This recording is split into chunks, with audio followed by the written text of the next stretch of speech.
नमस्ते छात्र मित्रों, कैलेरा काबरा माध्यमिक विद्यालय से मैं श्रीमती सारिका खन्ना मैडम आज आपको विषय हिंदी का भाषा अध्ययन इयत्ता 8वीं 9वीं और 10वीं यह उसका वाक्य के भेद यह पढ़ाने वाली हूँ।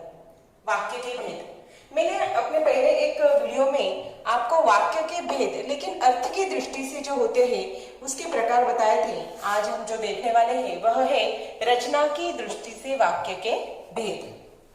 रचना की दृष्टि से वाक्य के 3 भेद होते हैं।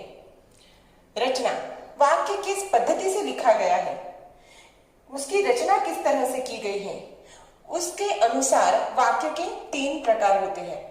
उसमें से पहला प्रकार है सरल वाक्य। सरल वाक्य कई ना कई बार उसके नाम में ही उसका अर्थ छिपा होता है, उसकी परिभाषा छिपी होती है। जिस वाक्य में एक ही मुख्य क्रिया हो उसे सरल वाक्य कहते हैं।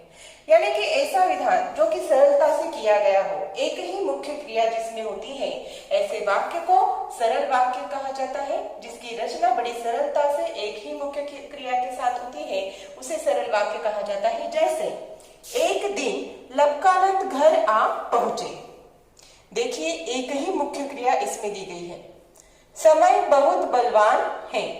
ऐसे वाक्य जिसमें एक ही मुख्य क्रिया होती है उसे सरल वाक्य कहते हैं। रचना की दृष्टि से वाक्य का दूसरा प्रकार संयुक्त वाक्य। संयुक्त का अर्थ होता है जुड़ा हुआ।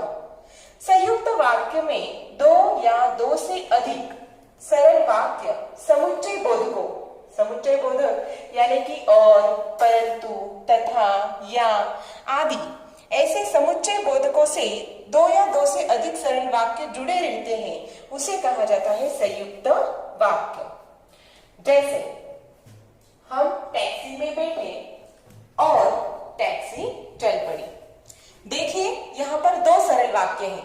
हम टैक्सी में बैठे, टैक्सी चल पड़ी, उसे और इस समुच्चय बोधक से जोड़ा गया है, इसीलिए यह संयुक्त वाक्य कहलाता है।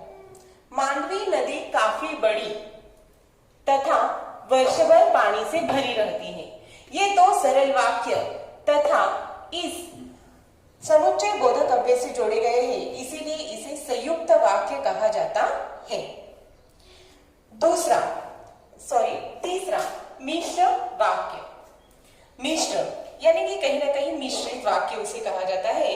जिस वाक्य में एक प्रधान का मतलब होता है मुख्य, एक प्रधान और शेष यानी कि बाकी आश्रित उपवाक्य हो उसे मिश्र वाक्य कहते हैं।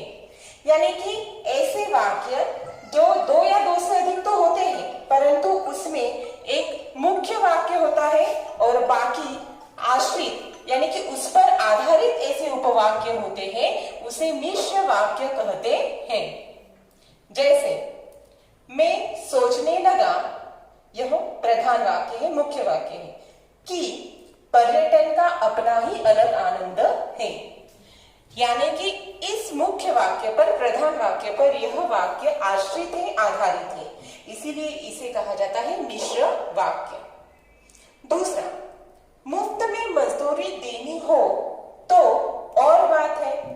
यानी कि इस प्रधान वाक्य पर यह आश्रित वाक्य है जो कि तो इस शब्द से जुड़ा हुआ है। ऐसे वाक्य जिनमें पहला वाक्य प्रधान होता है, मुख्य होता है और बाकी वाक्य उस पर आधारित होते हैं, आश्रित होते हैं, ऐसे वाक्य के प्रकार को मिश्र वाक्य कहते हैं।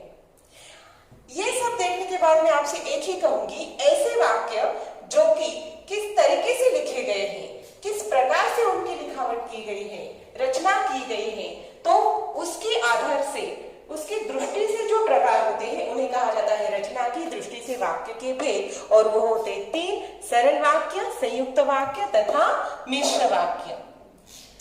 छात्र मित्रों, आज रचना की दृष्टि से वाक्य के प्रकार मेरे ख्याल से आपने अच्छी तरह से समझ लिए होंगे। याद रखिएगा, यह आपके लिए इयत्ता 10वीं और 9वीं कक्षा में अत्यंत महत्वपूर्ण है, तो इसका अध्ययन आप जरूर करिए।